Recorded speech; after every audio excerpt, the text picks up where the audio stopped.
kailan po mababalik yung June classes for the elementary and high school student? Kasi ngayon po is matindi po yung init na problema po sa pag-aaral. Kailan po mababalik? Final, 1 year, 2 years from now? Okay. Gumawa po tayo ng mga consultations galing sa National Capital Region, sa Central Office, sa pababa sa ating mga regions noong January and February. Napag-usapan na po doon na meron tayong 2 school years na transition period. Galing ito sa 5 taon na recommendation para sa transition. Napapaba natin siya to 2 school years, 2 years, no?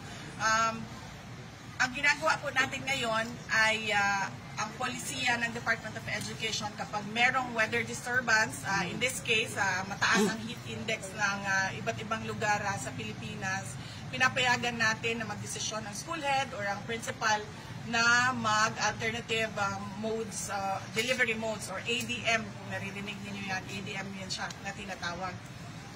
Dito, kasi nakita natin out of 47,000, more than 47,000 public schools sa buong bansa, 5,000 plus lang o approximately 5,000 lang ang nag-switch to alternative delivery modes. Ibig sabihin, nakikita natin na iba't iba ang sitwasyon ng iba't ibang lugar. So ito yung nakita namin na mas effective na solusyon para sa problema sa weather disturbances. In this case, sabi ko nga, yung heat index o natural or man-made disasters. Mag-switch ka agad.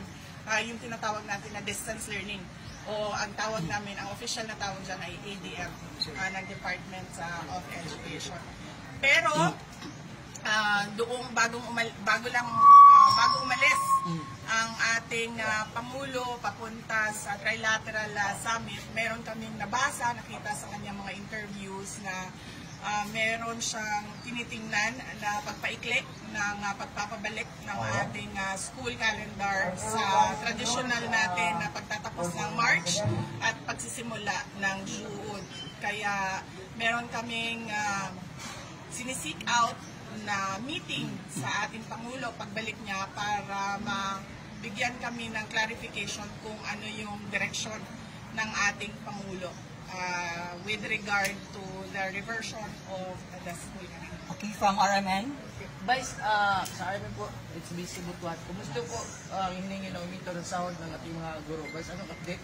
Apo, nabanggit ko po kanina doon sa ating speech, no, kapartner po namin ang World Bank para sa pagsagawa ng pag-aaral ng mga salaries ng ating mga guro. Hindi lang ngayong taon o susunod na taon, kundi multi-year na study para sa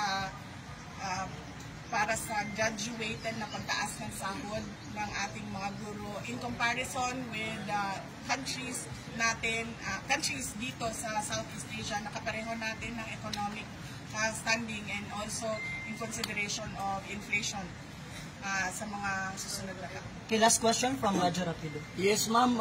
Vice, itong mga suspension of classes, Vice, hindi pa ito makaipito sa number of calendar days sa DepEd, Vice, itong suspension of classes?